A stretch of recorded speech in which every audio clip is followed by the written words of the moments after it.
Hello and welcome back to NFL Network, where today I am joined by Kellen, Aaron, and Ben, and we are going to be discussing who's going to win the Offensive Player of the Year award in this 2025 season. Kellen, what are your thoughts on who's going to win?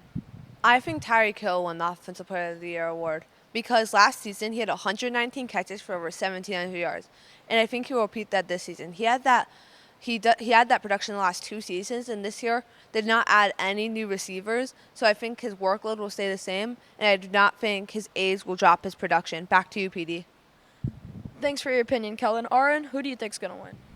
Well, PD, I think that CeeDee Lamb will win Offensive Player of the Year. Last season, he led the league in receptions with 135. That's amazing. He also had 13 touchdowns and over 1,700 yards. He's made more Pro Bowls than his quarterback, Dak Prescott, and has proven that he can be a great player. He's also very young, and he can still improve greatly. Now back to you, PD. That's very interesting, Aaron. Thanks for sharing. And Ben, who do you think's going to win? I think that Christian McCaffrey will win Offensive Player of the Year and go back-to-back. I think this because, first of all, he has a great O-line with star players like Trent Williams. To add on to that, he has great blocking receivers and tight ends like George Kittle, Deebo Samuel, and Brandon Ayuk. He also had over 2,000 yards in all last year and over 20 touchdowns.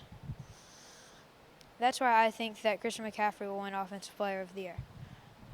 We have a breaking news alert update. CeeDee Lamb is reportedly holding out due to a contract dispute with Jerry Jones and the Dallas Cowboys, according to Woj. It is unclear when the deal will be made. What are your guys' thoughts on this? I definitely think it's gonna be a tough decision for the Cowboys of them having to re-sign. They only get to sign two of the either Dak Prescott, CeeDee Lamb, or Micah Parsons. So it's a decision of who they think they can replace the most easily and who they think is the most impactful for their team.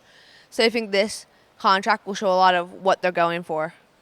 I agree. I think that both CeeDee Lamb and Micah Parsons have made bigger impacts on the team than Dak Prescott, but ultimately it's what Jerry Jones and the team decide to do and how that's going to affect this team. What are your guys' thoughts on this?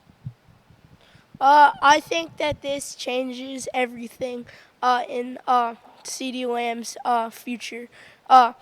If he still continues to hold out on his contract, we can maybe see him go to a different team, like the Buffalo Bills or somewhere, and that could further improve their receiving core. Also, in my opinion, like Kellen said, CeeDee Lamb and Micah Parsons have had a much greater impact than Dak Prescott, so maybe they should trade Dak Prescott or just let him go. Back to you, PD. Ben, do you have any final thoughts on this? Yes, I agree with you all the way, PD. I think that Micah Parsons and CeeDee Lamb are much bigger contributors to the Dallas Cowboys, and I think that they should definitely keep them because Dak Prescott haven't done as much and have made a lot of major mistakes. Thank you for tuning in to today's edition of NFL Network. We hope to see you next time, and we hope this breaking news update has helped you consider what you're going to think of the next NFL season. All right, thank you for tuning in. Goodbye.